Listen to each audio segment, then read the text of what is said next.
अध्याय 3. अमरीशाची कथा. श्री गणेशाय नमः. सिद्धयोगाच्या मुखातून गुरुमहिमा श्रवण केल्याने नामधारकास खूपच प्रसन्न वाटले. तो म्हणाला, हे मुनी, तुम्ही माझ्या मनातील संशय घालविलात. तुम्ही मला उद्धाराचा मार्गच दाखवून दिलात. आता स्वतःविषयी काही सांगा. मी आपला दास होऊ इच्छितो. सिद्धाने त्याला प्रेमाने जवळ घेतले व म्हणाला, ज्या ज्या स्थानी माझे गुरु राहत होते तेथेच मी वास करतो. गुरुस्मरण हाच माझा आहार आहे. मग सिद्धाने नामधारकाला श्री गुरुचरित्र ग्रंथ दाखवला व म्हणाला, या ग्रंथात श्री गुरूंचे अगाध महात्म्य सांगितले आहे. मी त्याचे नित्यपठण करतो. त्याच्या श्रवणाने भाविकांचे इष्ट मनोरथ पूर्ण होतात. ज्ञानप्राप्ती होते. सर्व प्रकारचे ऐश्वर्य व सुखप्राप्ती होते. त्या ग्रंथाचे भावभक्तीने सप्ताह पारायण केल्यास कार्यसिद्धी होते.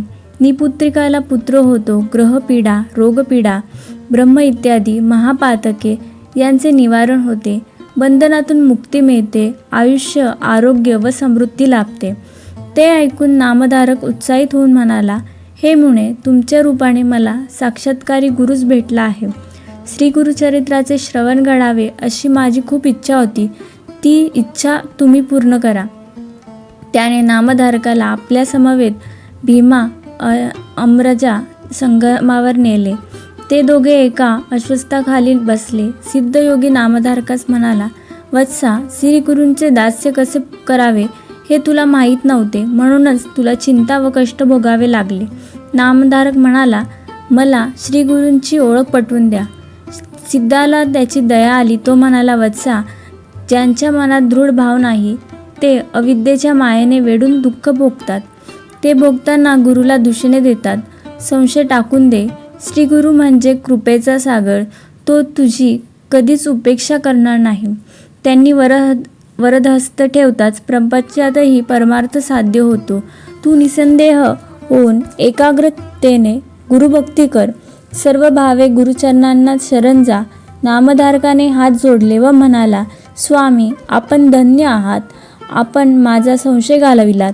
आता श्री गुरूंचे चरित्र ऐकवा. सिद्ध म्हणाला, वत्सा, अंतःकरणात गुरूंविषयी जाणून घेण्याची तीव्र उत्कंठा असल्याशिवाय खरा कथा श्रवणाचा आनंद मिळत नाही.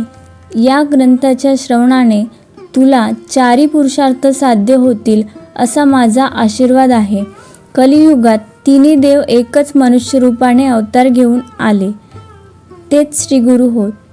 आदिवस्तू ब्रह्म निर्गुण व निराकार आहे. प्रपंचामध्ये 3 गुणांना अनुसरून त्याच्या 3 मूर्ती झाल्या, ब्रह्मा, विष्णू आणि महेश. ब्रह्म रजोगुणाने सृष्टी निर्मिती करतो. विष्णू सत्वगुणाला अनुसरून तिचे पालनपोषण करतो. तर रुद्र तमोगुणामुळे संहाराचे कार्य करतो. ते 3 कार्य व स्वरूपाने भिन्न वाटत असले तरी भिन्न नाहीत. सृष्टीचक्र अव्याहत चालविणे ही जी परमात्माची शाश्वत लीला आहे, तिला ते सहाय्य करतात. हे तिन्ही देव कारणपरत्वे अवतार घेऊन पृथ्वीचा भार उतरवतात. भक्ताच्या रक्षणासाठी भगवान विष्णूने 10 अवतार घेतले. ती कथा अशी आहे. एकादशीचे व्रत करणारा अमरीश ब्राह्मण सर्व काळ हरिचिंतन करायचा. त्याची व्रतनिष्ठा सर्वश्रुत होती.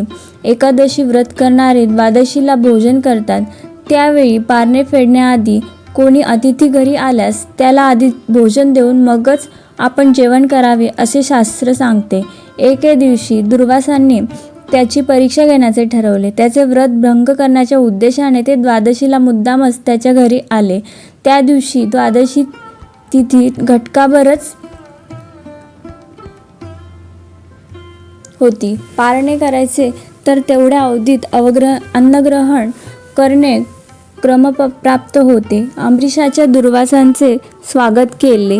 जेवणापूर्वी दुर्वास ऋषीज्ञान देवार्चनादी नित्य अनुष्ठानासाठी नदीवर जाण्यास निघाले. अमरीशाने त्यांना आपली अडचण सांगून लवकर येण्याची विनंती केली, पण ते आलेच नाहीत. शेवटी व्रतभंग होऊ नये म्हणून त्याने नुसते तीर्थ घेऊन पारणे केले. दुर्वासांसाठी भोजन तयार करून तो त्यांची वाट पाहू लागला. तेवढ्यात त्यांचे आगमन झाले. अमरीशाकडे रागाने पाहून ते म्हणाले, दुरात्मा अतिथीला न देता भोजन केलेस. या माझ्या अपमानाबद्दल तुला सर्व योनीत जन्म घ्यावे लागतील. ती शापवाणी ऐकून अंबरीशाला रडू आले. आपल्या भक्ताची केविलवाणी अवस्था पाहून भगवान विष्णू तेथे प्रकट झाले. ते दुर्वासांना म्हणाले, ऋषीवर्य, तुम्ही माझ्या भक्ताला शाप दिलेला असला तरी त्याचे रक्षण करणे हे माझे आद्य कर्तव्य आहे. त्याचा शाप मी भोगीन. दुर्वास महाज्ञानी होते. पुढील काळात दुर्जनांना शासन करून भक्तांचा उद्धार करण्यासाठी भगवंताला अवतार घेणे सोयीचे व्हावे म्हणून हा शाप निमित्त होऊ शकतो. हे लक्षात घेऊन ते म्हणाले, हे प्रभू, परोपकारासाठी शाप भोगताना तू विविध स्थानी विविध योनीत असे एकूण 10 अवतार घे.